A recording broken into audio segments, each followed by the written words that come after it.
Culture eats strategy for breakfast. This famous quote is attributed to the late Peter Drucker, an American business consultant, and emphasizes the important role culture plays in driving organizational success. My guest today, Warren Stone, is the Chief Commercial Officer at Neogenomics and a strong believer in building a culture that engages, inspires, and motivates employees and customers. We will discuss how leaders, especially the C-suite, play an important role in driving culture change in an organization and why this change is necessary to create value for the customers it serves. This is E3. Engage and empower with empathy. Hello, Warren. It's so nice to have you on the show today. I was really looking forward to this conversation, especially given your role in your existing company, as well as your strong commercial background. I think you're going to have a lot to bring to the table here. Thanks, Rebecca. I appreciate the opportunity to share a couple of my perspectives, and I'm sure it's going to be a fun discussion. No doubt, no doubt. So let's dive right in. There was an article published recently by the Journal of Applied Corporate Finance, and the authors synthesized insights from a decade of interviews and surveys with top finance executives, as well as chief executives, on the topic of organizational culture. And the consensus among these executives was that culture has a significant impact on long-term firm value. What do you think of this conclusion, and how have you seen culture drive value throughout your career? Yeah, so I agree with this wholeheartedly, and I think it doesn't matter what function you are within the organization. I think most of us have opportunities to experience good cultures and poor cultures, and you can somehow just tangibly feel the difference, even though it's sometimes difficult to describe the differences. Tangibly, you can feel the difference between an environment which is a good culture and one which isn't a good culture. And one of the things that I often ask a number of the people that work for me is, how do they feel on a Sunday evening before they have to come to work on a Monday morning? And often the description of how they feel is a good way to get a sense or a gauge in terms of what their organizational culture is like. So I firmly believe that culture has a huge impact on organizational performance, because for me, sort of culture is really what determines the level of engagement or that willingness to go the extra mile. And if people are engaged in going the extra mile, there's a very strong likelihood that the company will be resilient and will be able to outperform its peers. So fully aligned. I love your example of Sunday night. I think people call it the Sunday scaries. Yeah, different way to think about it. Exactly. Well, hopefully, there's thousands of people listening to this podcast that actually are enthusiastic about going to bed on a Sunday night, so they can get up in the morning and go to work in some form of purpose-driven culture. That is the hope. Unfortunately, and I'm sure you're familiar with Gallup, they conduct the global workplace survey every year, and I can't remember the percentage this year, but definitely less than half of the world's workforce is engaged at work, which means there still is a lot of work to be done.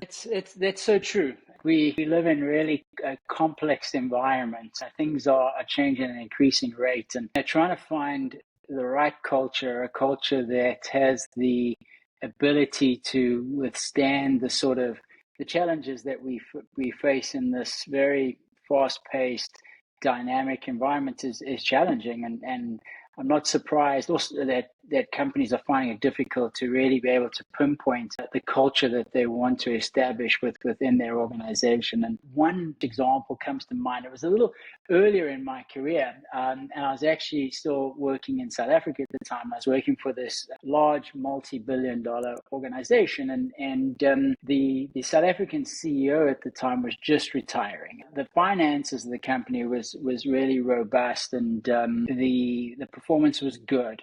He was coming up for retirement, and I happened to hear about who was going to be his successor. I remember going up to his successor, which was an internal appointment, and I asked this gentleman, what is he going to do differently? Because the performance of the organization has been strong, and it's been consistent over multiple years, and it's been strong. And what is he going to do differently? And he paused for a second, and he just said, I'm simply going to change the culture. I paused and I reflected, and I said, well, tell me a little bit more about what you mean by that. And his perspective was that the current culture was very financial orientated. There was a culture of fear within the organization. People were adverse to taking risks because they didn't want to make mistakes. And ultimately, that was stifling creativity. And it was also, in many instances, stifling honesty within the organization because people didn't want to share bad news. They were pushing things under the carpet. And this new CEO, his whole philosophy was that he wanted to create an environment where everybody was equal. He wanted an environment that had a lot of empathy within it, where people were empowered. They were encouraged to take risks, and it was okay to fail as long as the lessons were learned from the failure and we didn't repeat the same mistake over and over again. He encouraged this sort of risk taking and living through this transformation of the culture. It became absolutely evident to me just in terms of how this organization of 4,000 or 5,000 people just started to blossom, to flourish, because creativity started to come back. People were challenging themselves to come up with new ways of doing things, and ultimately, this compound effect, which was all driven by the culture, had a pronounced effect on the performance of this organization. And we went from doing what I thought was really strong financial delivery to something which was exponentially better for multiple years thereafter. And it wasn't necessarily a difference in the strategy. It wasn't a difference in how the strategy was executed. It really came back to the culture that was created and how the people that worked within that environment were enabled to do their best possible work. And that was a lesson that probably goes back 20 years now, but I remember that transformation like it was yesterday, and it's stuck with me ever since. That's such an incredible example, and it ties in nicely to the introduction to this episode, which is a quote from Peter Drucker, "Culture eats strategy for breakfast." What you were telling me is exactly that. You can have an amazing strategy in place, you can have really robust line of products and services, but if your culture is not intact and it's not thriving and employees don't feel empowered, none of that really matters. The people are the ones driving the business, right? Actually, I like that quote. I've heard that before, and I've heard a derivative of that, which was, there's only one thing worse than a bad culture, and that's a bad strategy well executed. Yeah, it all obviously ties together. And I think any good strategy would have a huge part of people and culture elements associated with culture being the key enabler of any strategy. Yeah, so let's dig into that a little bit more, because you gave this excellent example of how you really saw the transformation of a culture lead to business results. Yeah. You have a commercial background. You interface with customers on a regular basis. You've been doing this throughout your career. How does a value-based corporate culture impact relationships with customers? It's a fundamental in terms of how it looks. And having a few decades behind me from a career perspective, I've had the opportunity to work and thrive in different cultures. And as you said, most of my tenure has been in a commercial landscape, engaging with customers, etc. I can summarize it very simply to say that a purpose-driven culture, which is really centered around a customer or a patient. I work in the healthcare space, so around a patient, just it allows you to form long-term, sustainable, strategic partnerships.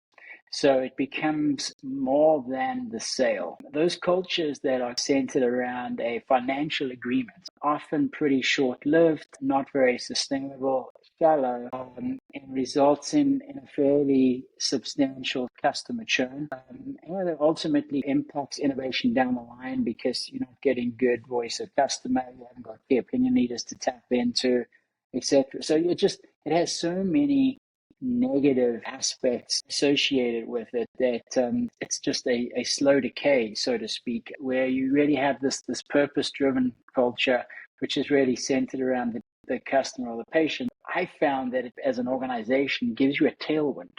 It puts the wind at your back because it's not about a transaction. It's not about meaning financial numbers. There's an element of that, but the culture and the relationships that you form with your customers as you're looking to partner together to collectively solve problems, to address pain points, to remove obstacles, whatever the case is, that forms this relationship, and it really helps to guide the types of decisions that you take. And in an environment like that, it's okay that in the short term you're making some decisions which are financially not the most astute. But you know that in the long term, based on the value that you're going to create through this strategic partnership, that it's going to pay back in spades in the medium and the long term. When you get engagement surveys or NPS surveys back from customers, they sense this immediately. I can't tell you the amount of times I've seen in my career a feedback in a survey from a customer like, we noticed that you had a CEO change.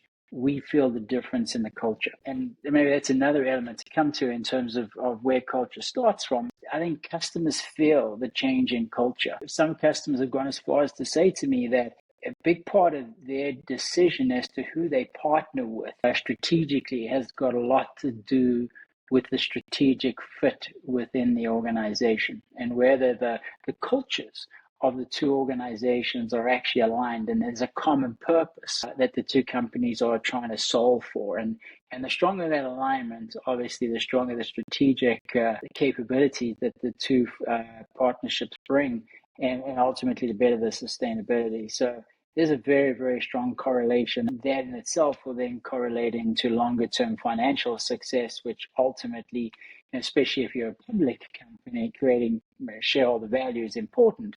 But this is a more sustainable means in doing that.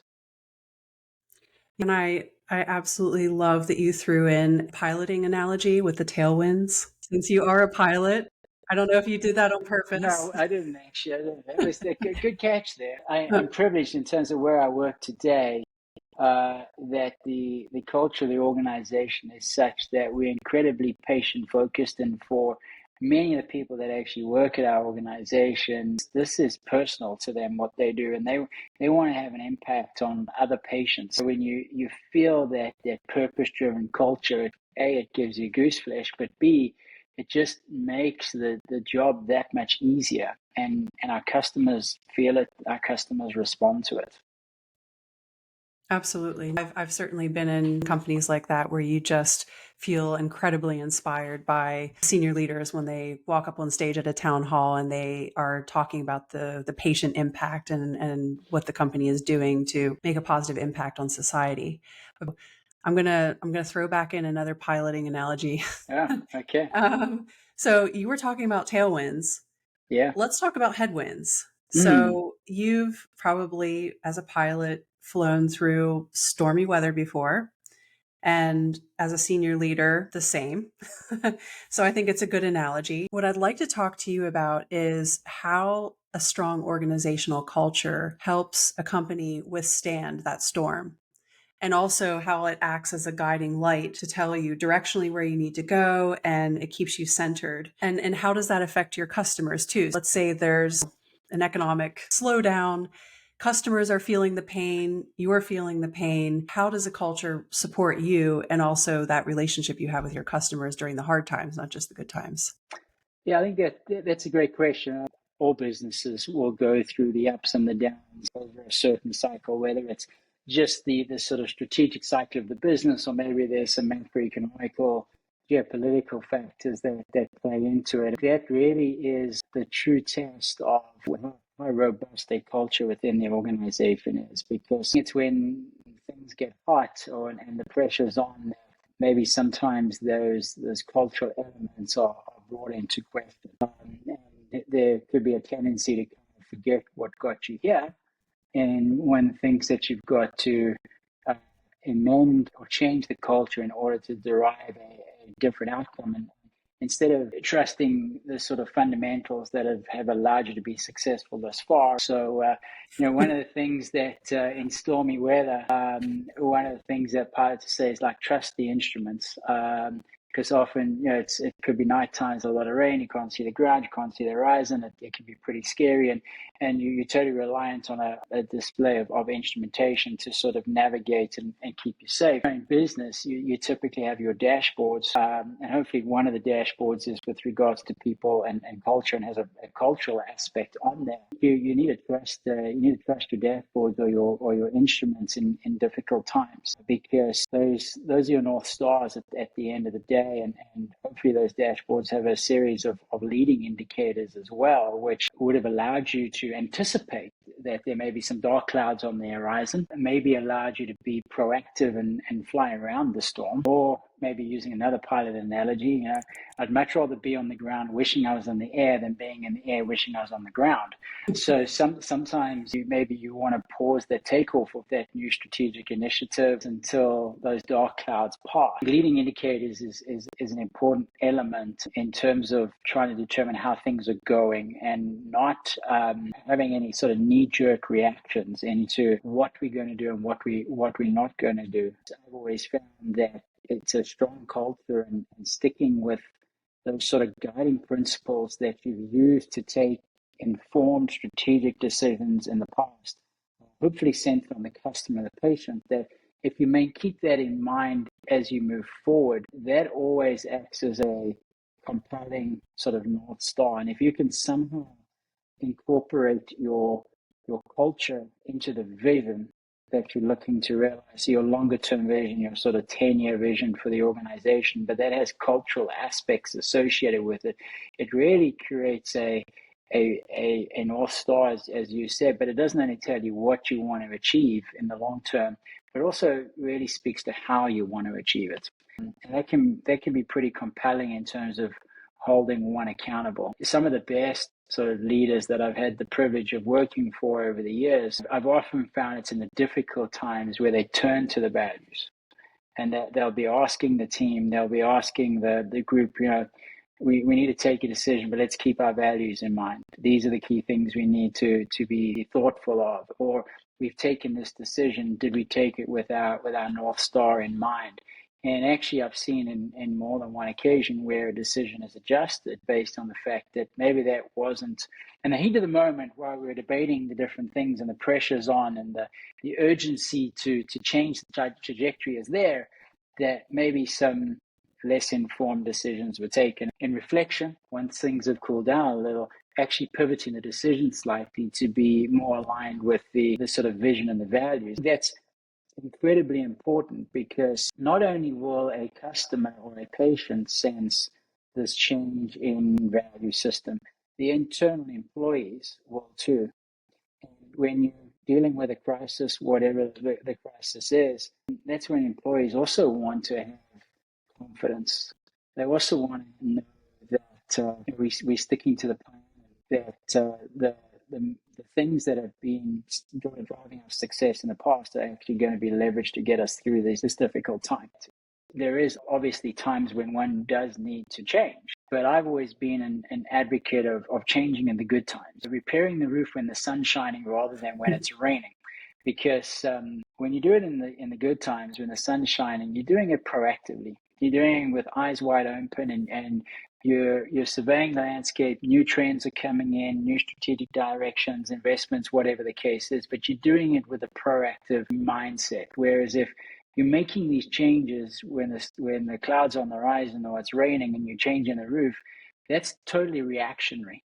And often when you're in a reactionary mode, you're maybe not thinking as clearly as you should. Some of the drivers for the decisions are maybe not as sound as they should be, and often it's pretty short term. So I'm not saying that one never changes the strategy, the vision, or the attributes of the culture. I think the timing when you do it is critically important. So you do it from a position of being in control and proactive versus reacting to a crisis. That's a really good point. And I'm assuming you're familiar with Simon Sinek's work. Love Simon Sinek. Which one are we talking about? What I was thinking of when you were just talking now is his most recent work, The Infinite Game. The premise of that book is how businesses who are really truly successful are the ones who are looking at success on the long term. They're not reactive. They're not looking for short-term gain. They're not looking left and right to their competitors and reacting accordingly. They have their eyes on the horizon 10, 15, 20 years from now. They know what their North Star is, and they're working towards that steadfastly and stick to that. So it just reminded me of that when you were telling me about reactionary leadership versus being proactive and changing and transforming during the good times. I use Simon Sinek quite a lot from a work perspective when I'm trying to drive points home, and I'm a big fan of his. And this is not necessarily a book or anything like that. It's a particular video that he's got, which is on YouTube. And he was in Las Vegas staying at the Four Seasons, and he met this barista. And ultimately started chatting to this barista, and the barista's name was Noah. He started to talk to Noah and asked him, does he like to work at the Four Seasons? And Noah said he loves to work at the Four Seasons. And obviously Simon Sinek couldn't help to say why. And he said, well, it's the environment here. People stop by and they generally care about me, and they ask if they can help me be more successful. Not just my manager, any manager does this. And it's this wonderful environment to work, and I really thrive here. And then Noah said the interesting thing is, I also work at Caesar's Palace as a barista. And at Caesar's Palace, I just keep my head down, because I know the managers there are just there to try and catch you out and try and find where you're doing things wrong, versus trying to build an environment where they're trying to uplift you. And that's just from my perspective. When you talk about culture, that's a fundamental difference in culture within two hotel groups, which are probably 2 or 3 miles apart from each other in the Strip in Las Vegas. And I thought that was a great demonstration of the difference in a culture lived through the eyes of Noah, a barista. My listeners are now going to go look for that video, because this is the second time it's been quoted in my podcast. Yes. So just a few weeks ago, I interviewed Lisa McLeod. She's a leadership consultant, and her area of expertise is around purposeful leadership. Her book is also on my bookshelf. It's a staple. Okay. I go back to it all the time. She authored Leading with Noble Purpose and Selling with Noble Purpose. She has expertise in training sales teams. I can't remember what we were conversing about specifically that led to the barista conversation, but I had asked her, hey, Lisa, have you seen the Simon Sinek video that talks about the barista? So the whole conversation was around purpose-driven leadership, but it all infuses together, right, with the organizational culture piece. Totally agree. So tell me a little bit about how leadership influences organizational culture. So from my perspective, I've had a strong background in my career in communications and marketing, and I've had collaborations with human resources as well. And I know I've seen it firsthand how much pressure there is on human resources and corporate communications to build and sustain organizational culture. Yes, they play a role. And I see those two teams as playing supporting roles. I mean, they're on the sidelines cheering the leadership team on.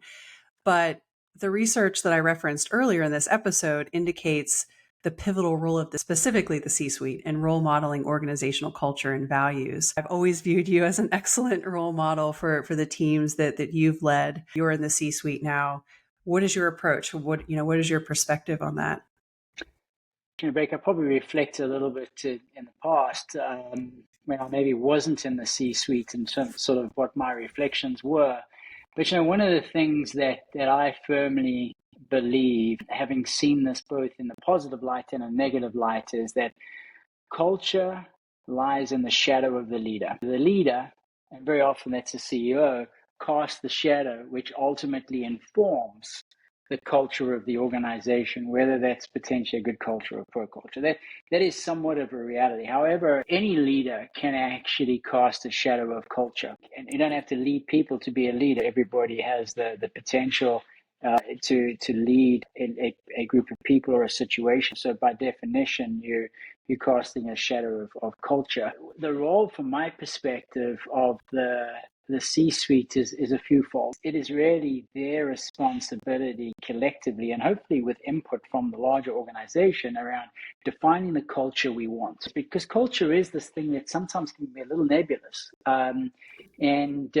You know when it's good, you know when it's bad, and it's only when you kind of have these opposites that you can actually clearly define what the differences are. First and foremost, it is really around so defining what culture we want, and not only the culture, but the behaviors that you would want to see being enacted based on the culture that you define. That's for me is the primary role of the C-suite, more so than for anybody else within the organization. I think it's imperative that the C-suite models that culture, models those behaviors. If you're not going to model those behaviors, there's no way that other people within the organization are going to instill that culture within them. But it's important that once you define the culture and the behaviors, that you hold everybody within the organization accountable to that. And it's important that you recognize people who are demonstrating the culture you're looking for. And to say person X,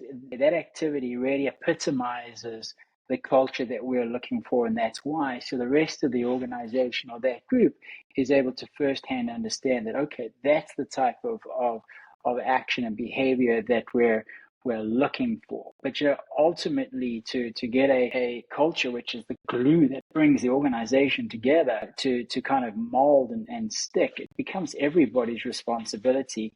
Not a single. People higher up in the organization may have greater influence potentially. Their positive behaviors probably have a stronger impact. Their negative behaviors have a far greater impact on the culture of the organization. But I believe everybody plays a role. And one of the things that I've always found useful, changing a culture is really difficult, and it takes time. There's no light switch or anything like that. It's an evolution, not a revolution. And one of the things that I've always found, other than defining the culture, outlining the behaviors, recognizing when people are actually living the behaviors that you're looking for, and holding myself accountable, it's always valuable when you have the opportunity to recruit people from the outside, that you actually recruit people with the culture you're looking for versus the culture you have. And that's always tricky, because very often many companies, their best referral source of new employees is the existing employees. Most of your networks look and act similar to how your existing, that person who does the referral, they act in a similar fashion. So one needs to watch out that if through a referral process, you're not getting more of the same. So I think when you have the opportunity to recruit externally, make sure you're recruiting the right culture, the culture you want, because that person or those people become force multipliers to bring about this new culture. And as it gains momentum, it brings people along. So that's critically important. There was in the document that one of the board members said, by failing to attend to the embers at the campfire, the board of directors are now battling a forest fire. And I think this what I'm about to say might be perceived as a little harsh, but this is a reality. When you do have bad apples from a culture perspective who are destroying the culture, creating this toxic environment, that are not displaying the types of behaviors and culture you're looking for, you need to address that. Because if you don't, you're not just going to have a few embers, you're going to have a forest fire that you need to address based on the culture. Because it's amazing how quickly one or two bad apples can negatively influence the larger culture within the organization, especially if they're higher up within the organization as well. But to answer your question that you asked, Rebecca, I believe it's everybody's responsibility.